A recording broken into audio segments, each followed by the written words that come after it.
अलग अलग देवताओं की पूजन करने की जरूरत नहीं होती। यदि आप शंकर जी की आराधना कर रहे हैं तो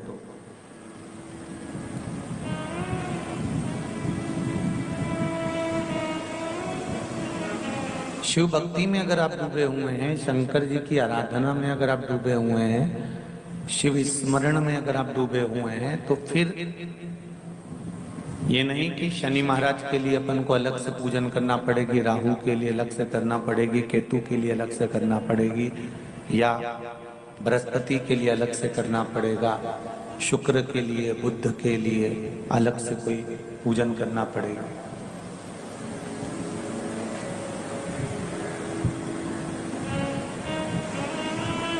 सारी समस्या का हल एक लोटा जल है। शिव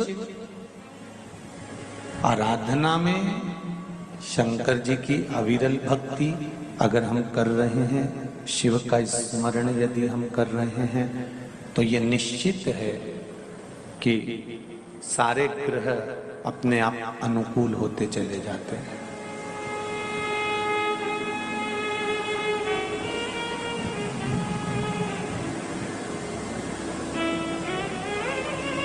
शंकर भगवान का जो शिवलिंग है,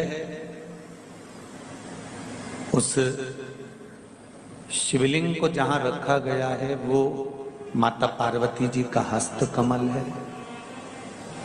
जहां से जल निकलता है उस स्थान पर अशोक सुंदरी, गणेश जी और कार्तिकेय का स्थान है।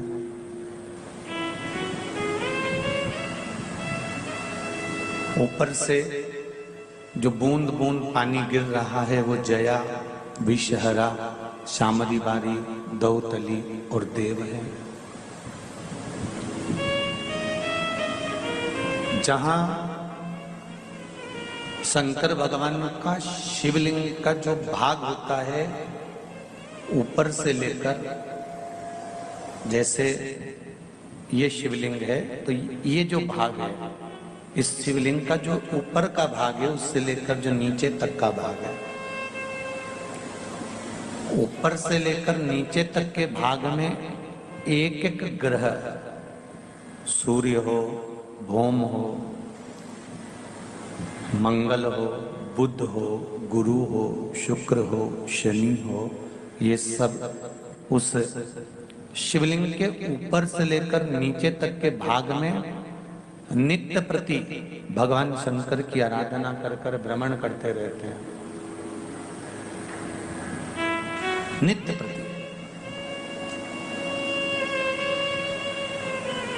आप जब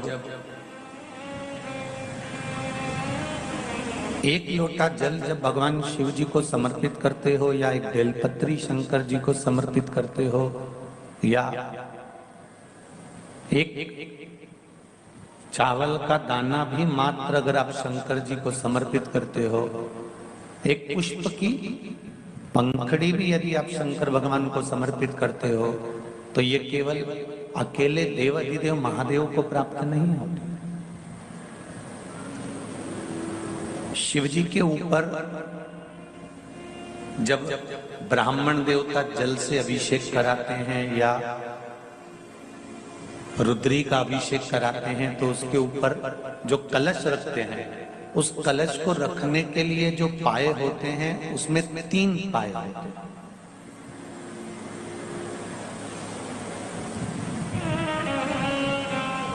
उस 3 पाए के ऊपर कलश रखा होता है और उस कलश में से बूंद बूंद पानी नीचे गिरता रहता है। ब्रह्मा, विष्णु और महेश, ये 3 एक एक बूंद जो पानी गिर रहा है, ये दर्शाते हैं कि हम तीनों अलग नहीं हैं। ये बूंद जो एक एक बूंद गिर रही है, ये हम 3 की एकाग्रता का भाव दर्शाती है। हम तीनों एक हैं।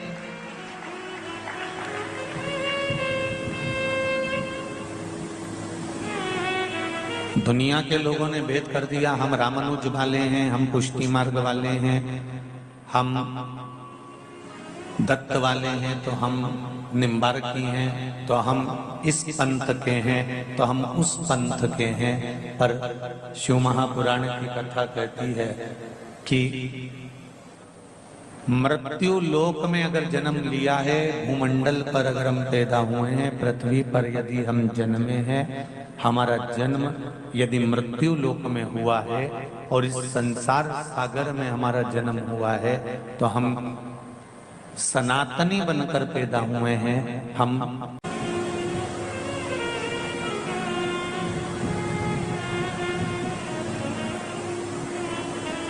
पिंड से जीवन चालू होता है और पिंड पे ही समाप्त हो जाता है। जन्म हुआ तब माता के गर्भ में पिंड के रूप में थे, और जब मर गए, प्राण छूट गए, प्राण छूटने के बाद में फिर अंतिम समय में घर के बच्चे दान करते हैं, तो वो पिंड दान ही करते हैं। पिंड करके पिंड छुड़ा लेते हैं तुमसे।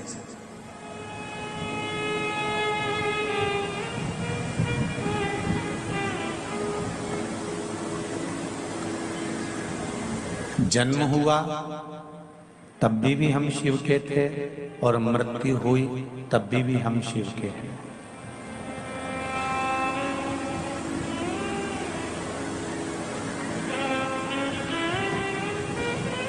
राम में, मेरे कृष्ण में, मेरे राघव जी में, मेरे नारायण में, भगवान विष्णु में, भगवान ब्रह्मा में, 33 कोटि देवताओं में कोई भेद नहीं है।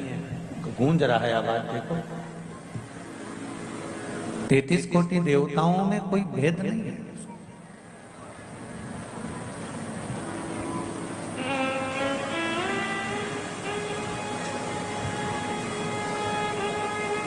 सब एक, और सबकी एकाग्रता एक।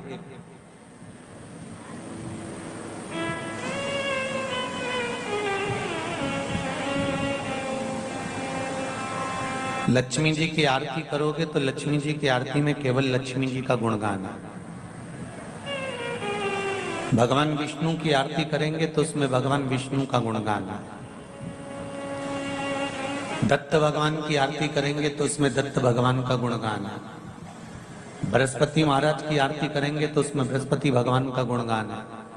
गणेश जी की आरती करेंगे तो उसमें गणेश जी का गुणगान है। राम जी की आरती करेंगे तो उसमें राम जी का गुणगान है। भगवान कृष्ण की आरती करेंगे तो उसमें भगवान कृष्ण का गुणगान है। देवी जी की आरती करेंगे तो उसमें देवी का गुणगान है। संतोषी माता की आरती करेंगे तो उसमें संतोषी माता का गुणगान है। केवल एक देव अधिदेव महादेव की आरती ही केवल ऐसी है जिसमें तीनों देवताओं का गुणगान शुरू से लेकर आखिरी तक गाया गया है। ब्रह्मा विष्णु सदाशिव जानत अविवेका, भोले जानत अविवेका, प्रणवाक्षर के मध्य ओम अक्षर के मध्य यह तीनों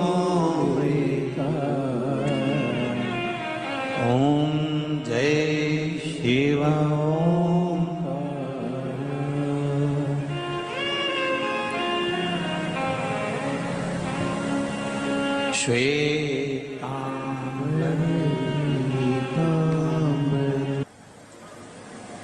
हम तो एक बात आप लोगों से कहना चाहेंगे कि आप प्रतिदिन घर में अगर आरती गाते हो और शंकर जी की आरती अगर आप गा रहे हो या शिव जी की आरती आप कर रहे हो, तो एक देवता की आरती नहीं 33 कोटि देवता की आरती एक साथ हो जाती है।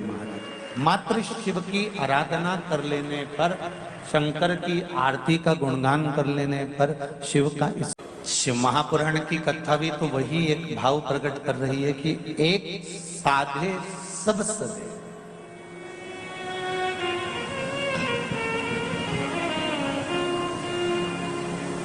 अलग से चंद्रदेव की पूजन करने की जरूरत नहीं, अलग से सूर्य देव की पूजन करने की जरूरत नहीं, अलग से ब्रह्मा जी की पूजन करने की जरूरत नहीं, अलग से देवी की पूजन करने की जरूरत नहीं। केवल एक देवाधिदेव महादेव को हमने जो जल चढ़ाया, शंकर भगवान की जो भक्ति हमने धारण करी, शिव का स्मरण जो हमने करा, भगवान शंकर का गुणगान जो हमने करा, भगवान शिव की अविरल भक्ति में जैसे ही हम डूबे, बस वही भक्ति हमको सब स्थान पर प्राप्त होगा, वही भक्ति।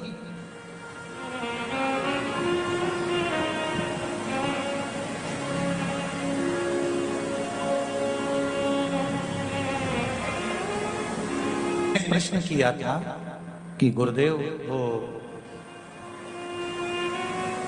अगर शनि महाराज को पूजन करना है या बृहस्पति की पूजन करना है या गुरुवार की पूजन करना हो, बृहस्पति महाराज की या शुक्र देव की या बुध देव की करना हो, तो क्या इनके लिए अलग अलग मंत्रों का स्मरण करना पड़ेगा? हाँ, हमारे शास्त्रों में मंत्र दिए गए हैं। ब्रह्मा जी का मंत्र अलग है तो बृहस्पति का मंत्र अलग है, तो बुद्ध का मंत्र अलग है, तो शुक्र का मंत्र अलग है, पर सारे मंत्रों का अगर निचोड़ है तो आप पंचाक्षर मंत्र का यदि जाप कर लेते हैं, नमः शिवाय, या षडाक्षर मंत्र का जाप कर लेते हैं, ओम नमः शिवाय, उतने में फल की प्राप्ति हो जाएगी। एक ओम अक्षर के भीतर, मात्र एक ओम अक्षर के भीतर, मात्र एक ओमकार के भीतर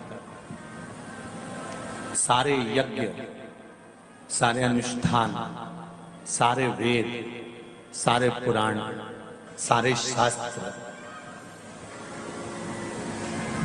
सारे ग्रंथों का सार तत्व मात्र एक ओम अक्षर के भीतर छुपा हुआ है।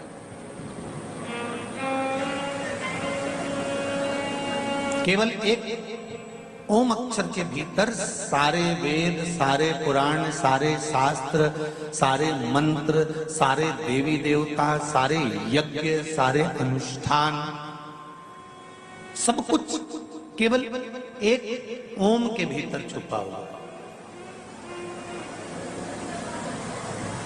इसीलिए आरती के अंदर कहते हैं ना, ओम अक्षर के भीतर।